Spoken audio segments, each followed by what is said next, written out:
Hey everybody, welcome back. If you made it back to part 3, I am extremely surprised because I did not even expect a person to watch part 1 and part 2. One more thing I want to add. I record these videos really late at night because I work pretty late, so if I come off a little slow and tired, that's the reason why. Right now it's like 1 a.m. Anyway, without further ado, as I've said, welcome back.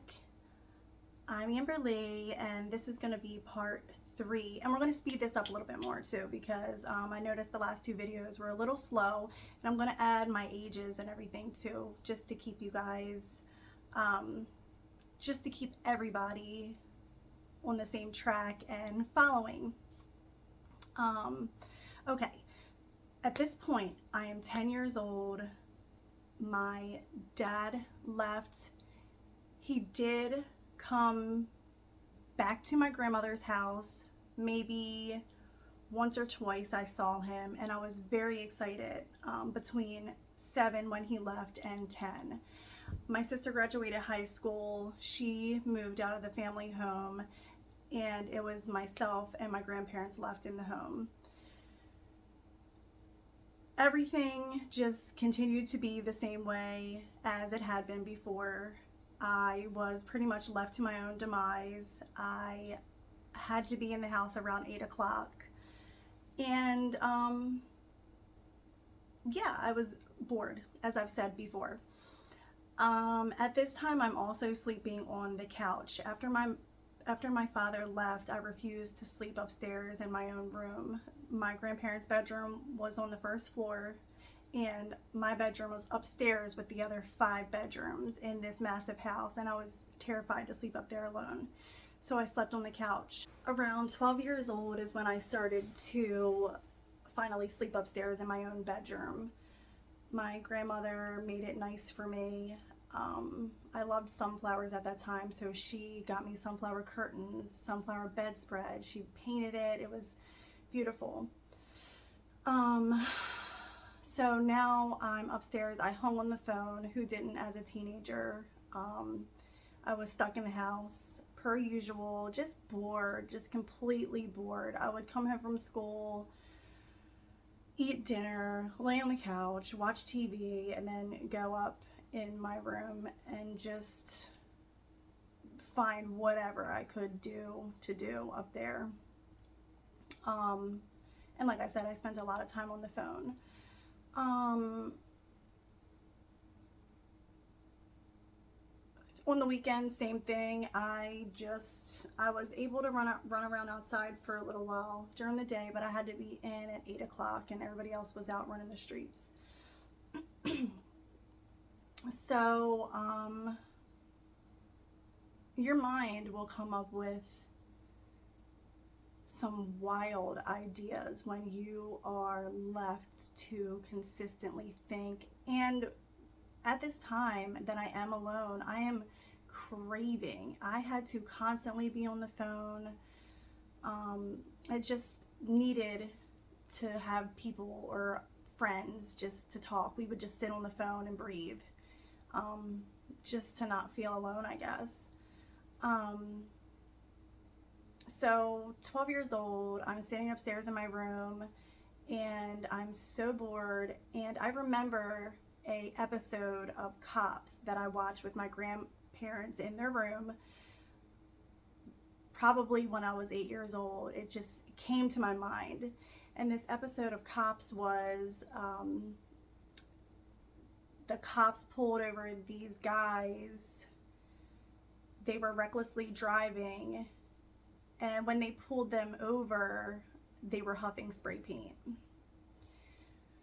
So I have no idea where it came from. Like I said, people think of the wildest things when there is nothing to do but think. And I was just lonely and bored.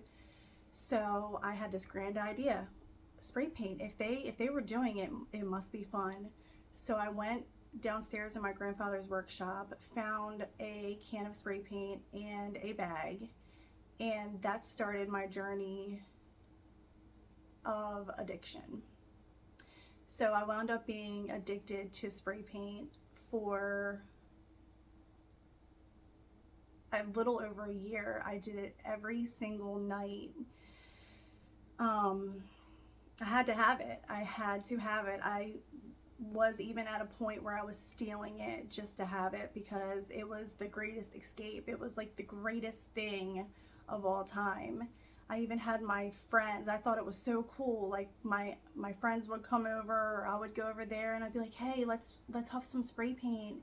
And that's just what it turned in. That was my fun because that's what I did upstairs in my room when I was just, you know, up there doing nothing. And that, like I said, it was my great escape. Around the same time I started getting into boys. I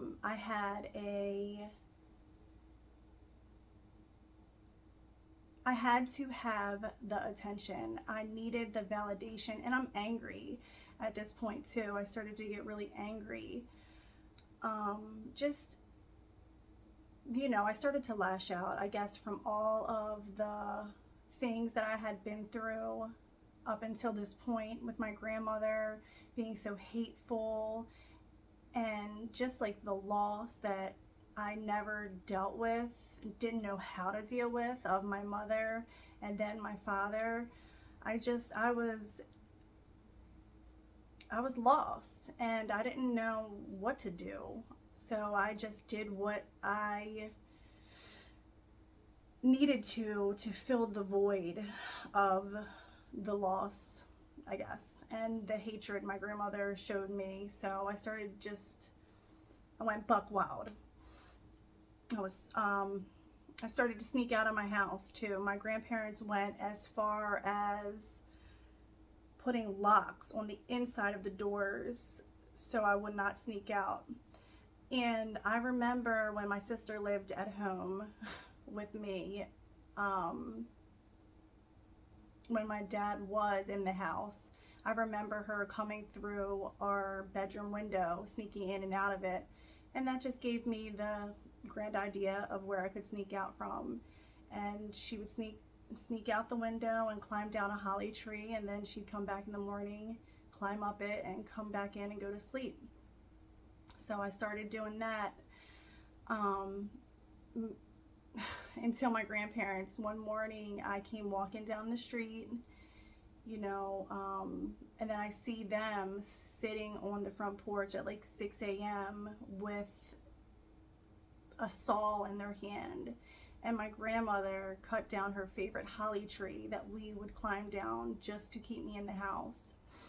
It didn't keep me in the house though. The locks, I picked all the locks in the house. She put bells on all the doors.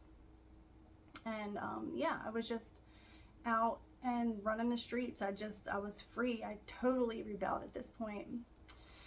I was also hanging out with people that were not the greatest. My friends were very different.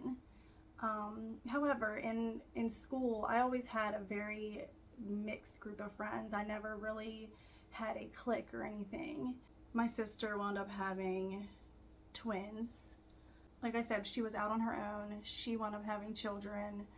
And then somehow she got in touch with my dad, or my dad got in touch with her, something along those lines.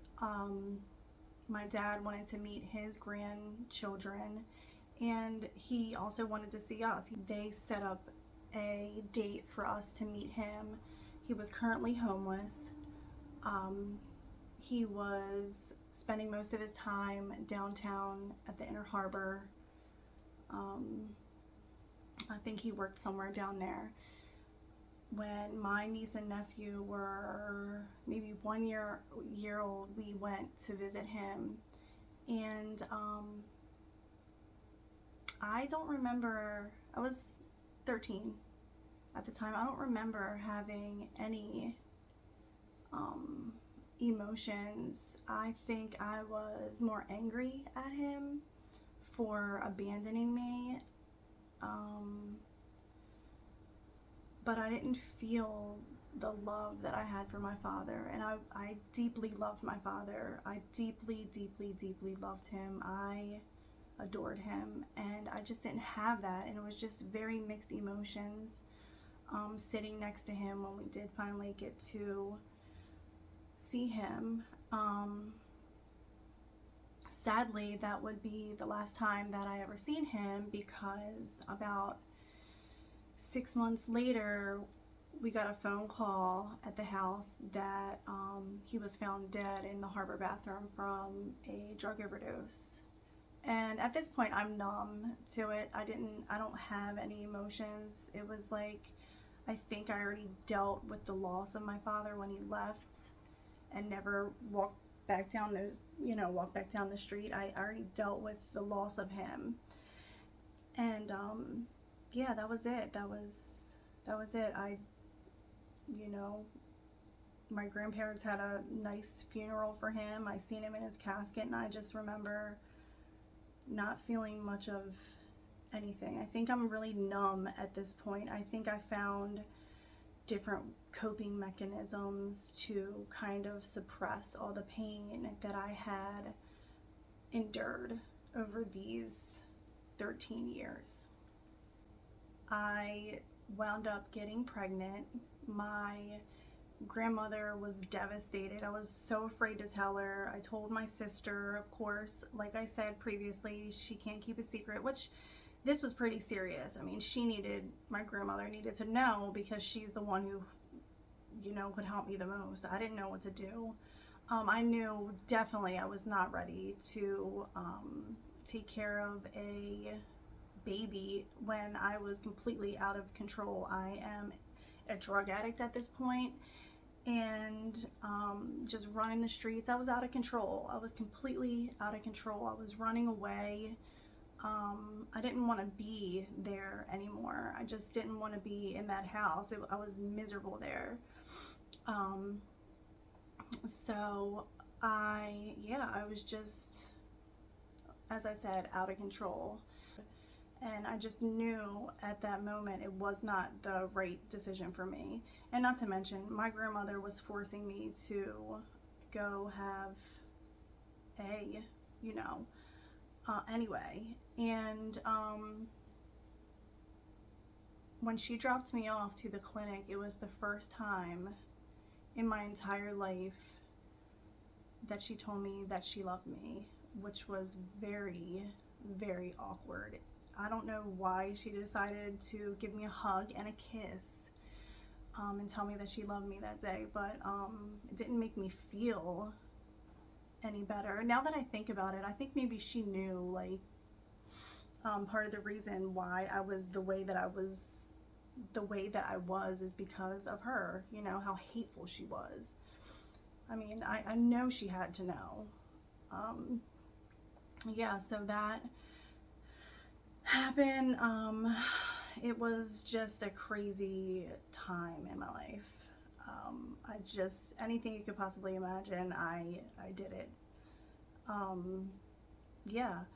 So I had huff spray paint, and my grandmother caught us, and she made me take her back and go to her father's, or tell her father what I made her do.